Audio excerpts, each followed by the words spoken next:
Welcome back to another interesting lecture of vulnerability assessment. So in this lecture, or you may call practical, we are going to create a policy in Nessus tool.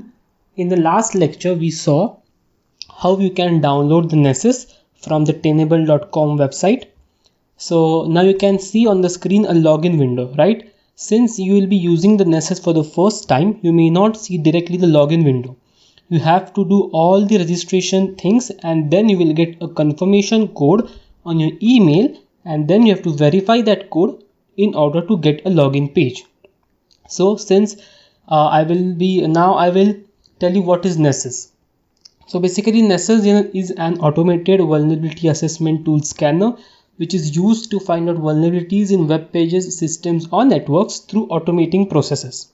It is commonly used for auditing purposes because manual finding of vulnerabilities really consumes a lot of time and resources. That is why such automated tools are used. There are a lot of tools already available in the market, but Nessus is leading them all.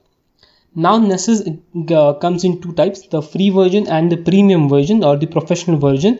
The professional version has extra policies and scans available, but the professional version is very costly, and that is why only organizations mostly use them.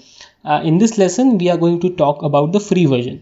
So now I will sign in with my credentials, that is username and password, which you had set at the time of registration. So let us sign in. Okay, so now before running any scan on Nessus, the first thing is to create a policy. Policies are used to describe what are you going to actually perform. So for example, in this lab, we are going to create a network scanning policy. So for the next time, if you are scanning network A or B or C, you do not have to create a new policy. You can just use the policy that we are going to create today.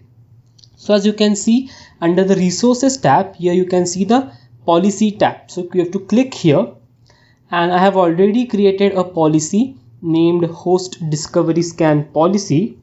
So now I will create another one. As you can see in the right corner, new policy, and there is a plus sign. I will click there. Now there are a lot of policies available. Under scanner policy there is host discovery. Under vulnerability policies there are all these policies. Note that though the name is scan, we are going to create a policy first in order to carry out a scan. So in this lab we are going to talk about advanced scan. So let us create advanced scan. So now it will ask for credentials. So what you have to do, the name specifies the name of the policy. So for this lab, I will create a policy named network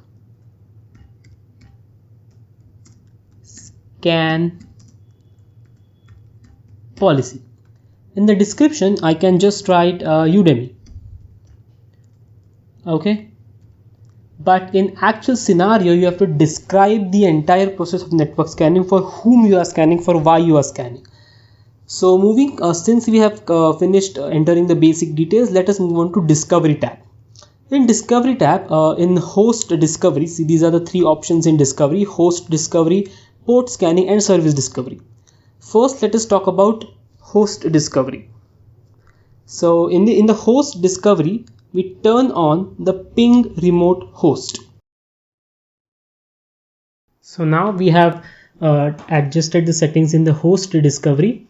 Now let us go to port scanning. Here you have to turn on the verify open TCP ports found by the local port enumerators. So this verifies that the ports that we have found open in our scan are the verified ports. And now in the service discovery, we have to keep it as it is. You do not have to alter any changes. So now let us go to the report tab. Here also you have to keep everything the same. You do not have to change anything. And in advanced tab, you also have to keep everything same. Since we are not going into detail of Nessus scanning, I will not be explaining everything here. In the credentials tab, you can give a credential to your policy, so anyone cannot access it.